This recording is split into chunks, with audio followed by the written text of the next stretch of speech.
Interesting article, how hipsters saved Pabst Blue Ribbon. And the article kind of wanders around and gets you into the history of Pabst and how it was founded in 1844. And, in 1890 something, it won the 1899, 1893 at the Chicago World's Fair. It won the Blue Ribbon. And it's gone through a bunch of owners and contract brewing, but sometime in the early 2000s, young urbanites took a shine to the blue-collar brew, reversing its losses and sending sales into double-digit growth by 2009. It wasn't the marketing. This is the part I want to especially highlight. It was not the marketing, because they weren't doing any. Now, what was it? Okay, something to do with the cringeworthy weightlifter commercial. And I dug around and I couldn't find the cringeworthy weightlifting commercial, but I could find it just basically said that was an example of the vintage commercial. So we'll go over here as, you won't ever do this on your own. This is something that only you get on my great show. A time for fun, a job well done for Pabst Blue Ribbon. And look at the male-female stereotyping. Your friend with Pabst Blue Ribbon beer for fellowship, companionship. This is I'm sure I've been to this bar. This is every bar in Milwaukee. Perfect when good friends meet for Pabst Blue Ribbon beer. Okay, and you say, this is before the jingle. I don't know what year this was, probably the 50s. But anyway, someplace in here, they got their regular jingle. You'll recognize this one. What do you have? Pabst Blue Ribbon. Watch the stereotyping in this one. Blue Ribbon. When a waitress glides up to your place with a pretty smile upon her face, here's the way to really romance her. Give her that Pabst Blue Ribbon. And oh, my goodness. Have? Pabst Blue Ribbon. What'll you have? Pabst Blue Ribbon. What do you have? Pabst Blue Ribbon. Pabst Blue Ribbon beer. Smoother, smoother, smoother flavors. That's been sparkle million flavors. This was on every Packer game ever, So anyway, my dad used to say, and that's the only beer that's ever won a Blue Ribbon. And so I didn't ever drink it because he maligned it as I was a child. And they actually used to put blue ribbons on their beer and sell it with the ribbons on it, which I think is really cool. They are also credited with inventing the six-pack. Anyway, so that said, let's go on to some more serious topics, as always. Okay. In the UK, Advertising Standards Authority has had it with harmful stereotypes in advertising, especially women and girls. You can't portray women as women, and you can't portray men as laying around on the couch like Al Bundy. They have to reverse. And they can't show women. They got to show women being able to park their cars in reverse. My wife doesn't.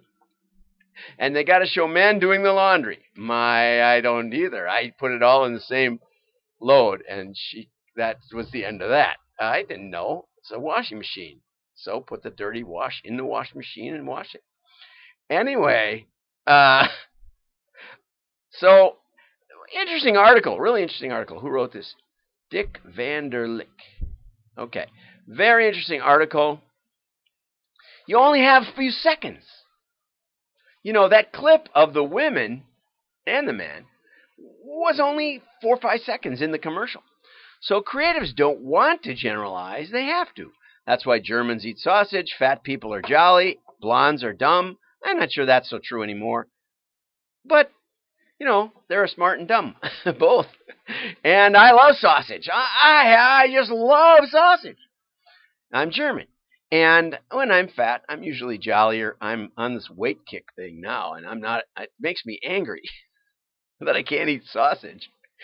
Anyway, the problem we have is in direct marketing, you can find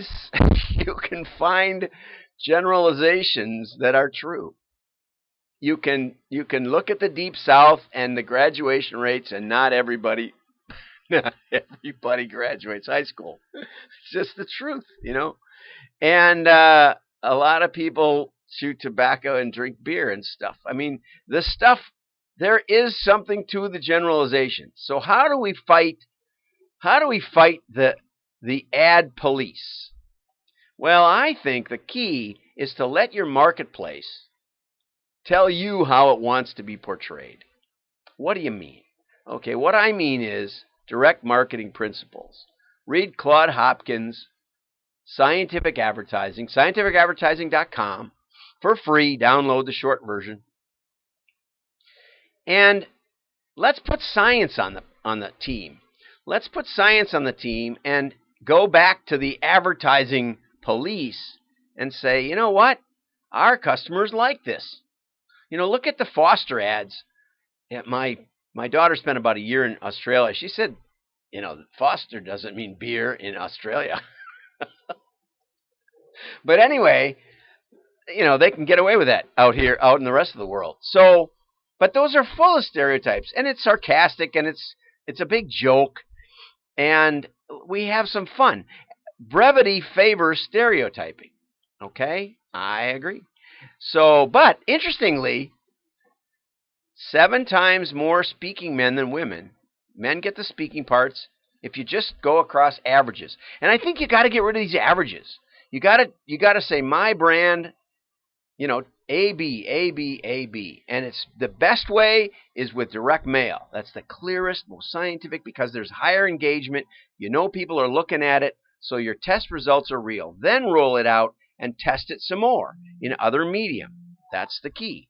Okay? So here was an article, How Marketers Can Use Managed Execution Services. So I titled today's talk, Stereotyping-Police Execution Services. Now, in my book, Spinning Straw into Gold, I point out that in the Grimm's fairy tale, which are often very grim, the king said to the miller's daughter, spin this straw into gold, or tomorrow you shall die. That's a literal word-for-word quote.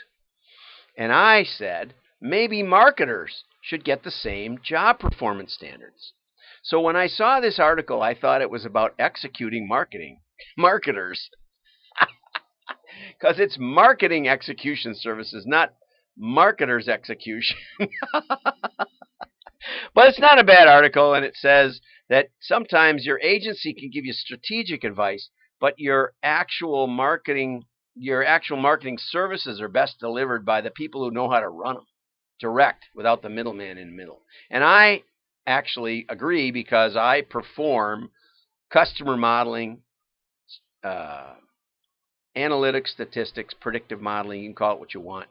And we work very closely with the client, and we show them every model, every variable, how it fits in the context, how it fits with what they've been doing in other marketing channels. We talk about all of those things so that we can get an idea of anomalies, actually. We can see where it's like Pabst.